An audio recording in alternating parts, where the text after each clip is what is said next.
అందరికీ నమస్కారం.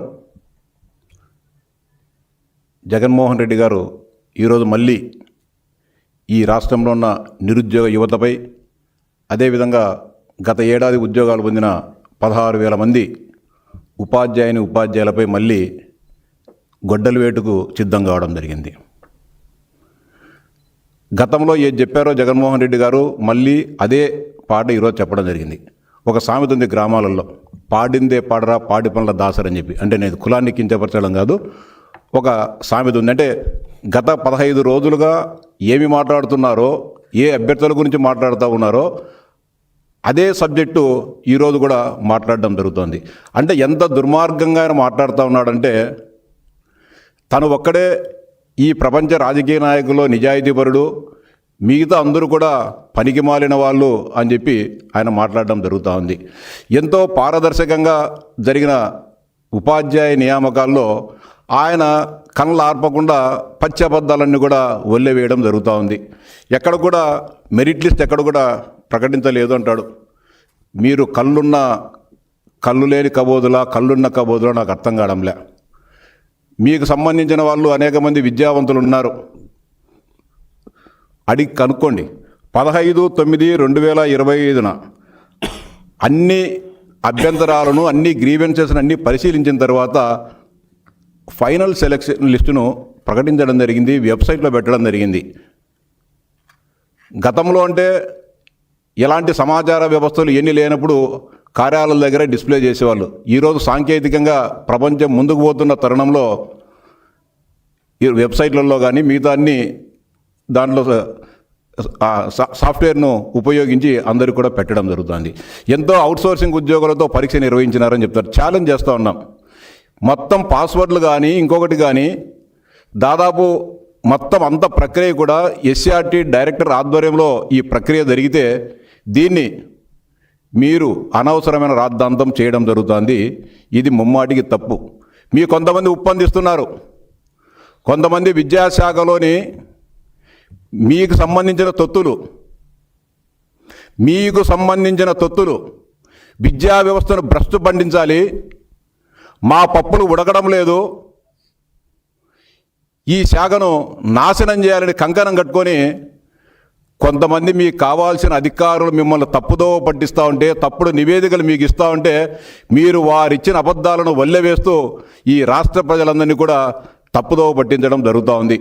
ఎంత పచ్చిగా అబద్ధాలు చెప్తున్నారంటే, యాదయ్యనే ఆర్చరీ క్రీడాకారుని తన పక్కన కూర్చోబెట్టుకొని ఈయనకు ఆర్చరీలో గోల్డ్ మెడల్ వచ్చింది, ఈయనకు ఉద్యోగం ఇవ్వలేదు, కేవలం పార్టిసిపేషన్ అయిన వారికే ఉద్యోగాలు ఇచ్చారు, ఇదెక్కడ అన్యాయమని మాట్లాడుతున్నారు.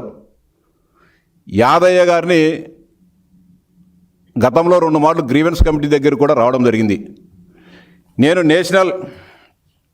అతనికి 2002లో నేషనల్ గేమ్స్లో పథకం రావడం జరిగింది. వాస్తవమే, గౌరవ చంద్రబాబు నాయుడు గారు ఉమ్మడి ఆంధ్రప్రదేశ్ రాష్ట్ర ముఖ్యమంత్రిగా ఉన్నప్పుడు హైదరాబాద్లో జరిగిన నేషనల్ గేమ్స్లో ఆయన కూడా పాల్గొనడం జరిగింది, రావడం జరిగింది. వాస్తవం కాదని చెప్పలేదు. కానీ ఆయన ఆ సర్టిఫికెట్ను తన దరఖాస్తుతో పాటు జత చేయకుండా ఇంకొకటి ఆ నేషనల్ గేమ్స్ది కాకుండా ఆయన నేషనల్ ఛాంపియన్షిప్ ఆర్చరీకి సంబంధించిన ఆ సర్టిఫికెట్ జత చేయడం జరిగింది. ఆయన అధికారుల దగ్గర కూడా చెప్పడం జరిగింది, నేను పొరపాటు పడ్డాను, క్షమించండి, దయచేసి నాకు ఏదైనా అవకాశం ఉంటే మీరు అవకాశం కల్పించండి. అధికారుల దగ్గరికి లిఖితపూర్వకంగా అడగడం జరిగింది. మనిషి వ్యక్తిగతంగా కూడా హాజరై అతను విన్నవించుకోవడం జరిగింది. కానీ నిబంధనలు ఒప్పుకో యాదయ్య గారు, ఒకసారి మేము డీవియేట్ అయితే అనేక రకాలైన ఇబ్బందులు రావడం జరుగుతుంది. మీరు పెట్టాల్సిన అర్హతలను పెట్టకోకుండా మీరు వేరే అర్హతలు పెట్టినందువలన మీరు ఎంపిక చేయడానికి మాకు ఇబ్బందిగా ఉందని చెప్పి అధికారులు చెప్పినప్పుడు ఆయన వినడం జరిగింది, వెళ్ళిపోవడం జరిగింది. ఇప్పుడు యాదయ్యను గత వారం రోజుల నుంచి తాడేపల్లిలోనే జగన్మోహన్ రెడ్డి గారు ఇంట్లోనే అతను పెట్టుకొని, అతను ఏమైనా వెళ్ళిపోతాడేమో ఏమో అతను బంధించి, ఒక విధంగా నిర్బంధించి ఈరోజు ఆయన్ను పక్కన పెట్టుకోవడం జరిగింది. ఇంకా పార్టిసిపేషన్ అయిన వాళ్ళకు ఉద్యోగాలు ఇచ్చినారు, ఇది ఎక్కడ ప్రపంచంలో ఎక్కడా చూడలేదని చెప్పి హావభావాలకు పోతే జగన్మోహన్ రెడ్డి గారు చెప్తున్నారు. సిగ్గుండాల మాట్లాడేదానికి. చరిత్ర తెలుసుకో. మీరు సచివాలయ ఉద్యోగాలు మేము ఇచ్చినామని చెప్తున్నాం. 130,000 ఉద్యోగాలు ఒక చిన్న పొరపాటు జరగకుండా, ఒక అవినీతి జరగకోకుండా ఇచ్చినాము. మేమంతా జాతీయ అంతర్జాతీయ ప్రపంచ స్థాయి క్రీడాకారులకే నేను ఉద్యోగాలు ఇచ్చినానని చెప్పి సిగ్గు ఎగ్గు లేకుండా చెప్తాను. నువ్వు ఇచ్చిన లిస్ట్ ఇది. నువ్వు ఇచ్చిన వార్డు గ్రామ సచివాలయాలకు సంబంధించి ఇచ్చిన 2300 మంది క్రీడాకారుల కోటాలో ఇచ్చిన లిస్ట్ ఇది. పంపించమంటే పంపిస్తా. 4 అధికారులు, 4 రాష్ట్ర స్థాయి ఉన్నత అధికారులు సంతకాలు చేసి సెలెక్ట్ చేసిన లిస్టు ఎవరికి ఇచ్చారు? దీంట్లో Sheikh Mustafa, hall ticket number 19080101083 kho kho, 43rd senior inter district kho kho championship participation held at Chimakurthi in May 2007. ఏందా ఈయన గోల్డ్ మెడలా? ఇంకొకటి తెల్ల edition football AP senior inter district football championship participation held at Anantapur 2016లో. Donepati Sivakrishna basketball HGF 52nd AP inter district basketball tournament participation held at Mahabubabad. Palaparthi Tirupal softball AP inter district softball tournament participation held in Siripuram. Billa Chenna Venkateswara Naidu kho kho AP inter district kho kho tournament participation held at Nellore. ఏం జగన్మోహన్ రెడ్డిది? మందే ఇది చదువు, మనం రాసినదే. మన అధికారులు select చేసిన 2300 మంది. ఇంత పచ్చిగా నువ్వు అబద్ధాలు చెప్తాను. ఈ వాస్తవాలు లేకపోతే మా దగ్గర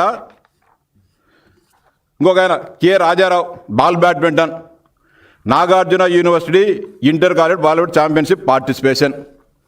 ఇంకా దుర్మార్గం, బాల్ బ్యాడ్మింటన్ ప్రపంచంలో ఎక్కడ ఉంది అంటాడు ఆయన. మీరు బాల్ బ్యాడ్మింటన్ గీయలేదు ఉద్యోగము. మీరిచ్చిన 2300 మందిలో 400-500 మంది క్రీడాకారులు బాల్ బ్యాడ్మింటన్ ద్వారా వచ్చిన వాళ్ళు. బాల్ బ్యాడ్మింటన్ ఈరోజు కాదు, ఈ దేశంలో బ్రిటిష్ వాళ్ళ పరిపాలన కాలం నుంచి బాల్ బ్యాడ్మింటన్, టెన్నిస్ ఎన్ని ఆటలు ఉన్నాయి. మన పులివెందుల ఆంధ్రప్రదేశ్లోనే టాప్ బ్యాడ్మింటన్ క్రీడాకారులు మన పులివెందుల, మన ఇద్దరి గ్రామమైన పులివెందుల బాల్ బ్యాడ్మింటన్ చాలా ఫేమస్. అనేక మంది క్రీడాకారులు బాల్ బ్యాడ్మింటన్లో ఉన్నారు. ఎక్కడ ఆడే తెలుసా? మీ హాస్పిటల్కి ఎనికిపక్క ఉంది. మీ హాస్పిటల్కి ఎనికిపక్క కొన్ని ఏళ్ళ పాటు 15-20 సంవత్సరాల పాటు బాల్ బ్యాడ్మింటన్ కోర్టు ఉండేది. ఎక్కడ? మీ పెద్దలకు సంబంధించిన సమాధుల గోడ పక్కనే, వంకబడికి ఎదురుగా. ఇంకా పచ్చిగా చెప్పాలంటే మన భాషలో బాల్ బ్యాడ్మింటన్ ఏందో తెలియదంటాం. ఇవన్నీ ఎవరిచ్చింది? ఇవన్నీ ఈ ఉద్యోగాలు ఏమన్నా మేమేమన్నా ఇప్పుడు సంతకాలు చేసి ఏమన్నా ఫోర్జరీలు చేసి చెప్పినామా? నువ్వు ఇచ్చింది ఎవరు? పార్టిసిపేషన్ అయిన వాళ్ళకు. మేము జాతీయ అంతర్జాతీయ రాష్ట్ర స్థాయి క్రీడాకారులకు టాప్ ప్రయారిటీ నుంచి తీసుకొని ఇవ్వడం జరిగింది. ఇది వాస్తవమా కాదా చెప్పు. ఎక్కడికి రమ్మంటావు? చర్చకి తీసుకొని వస్తాం. ఈ ప్రభుత్వం ఇచ్చిన 382 మంది క్రీడాకారుల లిస్టు తీసుకొని వస్తాం, వారి అర్హతలు తీసుకొని వస్తాం. మీరు గ్రామ వార్డు సచివాలయాలకు ఇచ్చిన 2300 క్రీడాకారుల అర్హతలన్నీ తీసుకొని వస్తాం. ఎక్కడికి రమ్మంటావు చెప్పు, వస్తాం. సిగ్గుండాల మాట్లాడేదానికి. వాస్తవాలు ఇంతున్నాయి, కళ్ళ ముందర వాస్తవాలుంటే ఇంత అబద్ధాలు పెట్టుకొని చెప్తున్నావు. ఛాలెంజ్ చేస్తున్నాం, రా. నువ్వు పార్టిసిపేషన్ అయిన వాళ్ళకు ఉద్యోగాలు ఇచ్చినావా లేదా లిస్ట్ ఉంది. రా, ఎవరిని పంపిస్తారా? చర్చకు పంపి. చర్చకి ఏమొద్దు, లేదంటే మీ ఆఫీసుకు చెప్పు, మేము వచ్చి చూపిస్తాం నీకే. మనమిచ్చిన 2300 ఉద్యోగాల బతుకంతా చూపిస్తాం నీకు. అపాయింట్మెంట్ వస్తాం, చూపిస్తా. ఇంత అన్యాయంగా మీరు మాట్లాడడం జరుగుతుంది. ఇంకొకటి చెప్తున్నారు, స్పోర్ట్స్ కోటాకు సంబంధించి డబ్బు లావాదేవీలు జరిగినాయి. 15 లక్షల నుంచి 20 లక్షలు తీసుకున్నారు. ఒక సెల్ ఫోన్ వాయిస్ రికార్డును వినిపించడం జరిగింది. దాంట్లో ఏం చెప్తారు? ఎందుకు కానీ కేసు కట్టలేదు, ఎందుకు కానీ ఫోన్ నెంబర్ లేదని చెప్తాడు. ఎఫ్ఐఆర్లో స్పష్టంగా ఏ వ్యక్తి ఎవరైతే మోసం చేయదలుచుకున్నాడో అవతల పక్క ఉండే నిరుద్యోగిని ఆ వ్యక్తికి సంబంధించిన సెల్ ఫోన్ నెంబర్ వేయడం జరిగింది. 9440755843 అని. ఎలాంటి ఫోన్ నెంబర్ లేదా, ఇది మోసం కాదంటాడు. ఏ కళ్ళేమైనా పోయినా నెంబర్ ఉంది, పోలీసు వాళ్ళు 1 నిమిషంలో కనుక్కుంటారు కదా అని చెప్పాడు. పోలీసు వాళ్ళు కనుక్కుంటారు. ఎఫ్ఐఆర్ నమోదైన తర్వాత ఇన్వెస్టిగేషన్లో ఆ పేరు ఎవరు, ఆ సెల్ ఫోన్ నెంబరు ఎవరు వాడుతూ ఉన్నారు అని చెప్పి తర్వాత ఇన్వెస్టిగేషన్లో వస్తుంది. తర్వాత ఎందుకు కానీ డిలే అయింది, అధికారుల అనుమతి కోసం అని చెప్పి. ఒక కూని జరిగితేనో, ఒక తన్నుకుంటేనో, కొట్లాడుకుంటేనో, ఒక యాక్సిడెంట్ జరిగితే స్పాట్లో ఇమ్మీడియట్గా వాస్తవాలు కళ్ళకు కనబడుతున్నాయి కాబట్టి ఎఫ్ఐఆర్ అప్పుడే కడతారు. దీని వాస్తవాలు ఒక ఫేక్ సమాచారమా లేకుంటే వాస్తవ సమాచారమా ఇది కనుక్కొని కొంత సమాచారాన్ని సేకరించిన తర్వాతనే ఇలాంటి విషయాలలో ఉన్నతాధికారులు అనుమతి తీసుకుంటారు. ఇంకా కొన్ని కేసుల్లో అయితే స్థానిక మెజిస్ట్రేట్ కోర్టు అనుమతులు తీసుకొని ఎఫ్ఐఆర్లు కడతారు. మీ పక్కనుండే మీకు చాలా పెద్ద లీగల్ టీం ఉంది కదా, ఇది నిజమో కాదో కనుక్కో. ఇది వాస్తవం. జగన్మోహన్ రెడ్డి గారు ఫోన్ నెంబర్ లేదంటావు, ఫోన్ నెంబర్ ఉంది, స్పష్టంగా ఉంది కదా. ఇన్వెస్టిగేషన్లో ఆ ఫోన్ నెంబర్ ఎవరిది, ఎవరితో మాట్లాడినారు, ఏం మాట్లాడినారు అని చెప్పి దాని తర్వాత వస్తుంది. దీని మీద ఇన్వెస్టిగేషన్ అయిపోయిన తర్వాత ఛార్జ్షీట్ వేసినప్పుడు దానిలో స్పష్టంగా ఇతను మాట్లాడిన అతను బొంత రోసయ్య అనే అతను మాట్లాడాడు. ఆ నెంబర్ అతనిది. అతను మాట్లాడింది రాయన సురేష్తో మాట్లాడడం జరిగిందని చెప్పి ఇదంతా ఇన్వెస్టిగేషన్లో వచ్చింది. ఎఫ్ఐఆర్ కట్టడం జరిగింది. ఇతను కోర్టుకు హాజరుపరిచినప్పుడు 7 సంవత్సరాల కంటే తక్కువ శిక్ష పడే కేసులలో 41A నోటీసులు ఇచ్చి పంపమనేది ఉన్నత న్యాయస్థానాల తీర్పులు ఉన్నాయి. దానికి అనుగుణంగానే స్టేషన్ బెయిల్ ఇచ్చి ఉండొచ్చునేమో తప్ప చట్టానికి వ్యతిరేకంగానో ఇతన్ని రక్షించాలనో చేయాల్సిన పని. ఇతను రక్షించాలంటే కేసు కట్టాల్సిన అవసరమే లేదు కదా. ఇతన్ని రక్షించాలంటే మూడో వ్యక్తికి తెలియదు. ఇది వాళ్ళిద్దరు మాట్లాడుకున్నారు.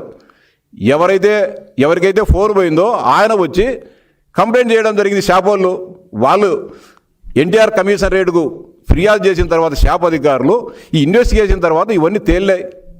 ఇన్వెస్టిగేషన్లో పేర్లు పెడతారు, అన్నీ పెడతారు. మీది ఇప్పుడు లిక్కర్ కేసులో ఒకరి పేరు పెట్టారు, తర్వాత పేర్లు చేర్చుకుంటూ పోతూ ఉంటారు. ఇదిగానంతే.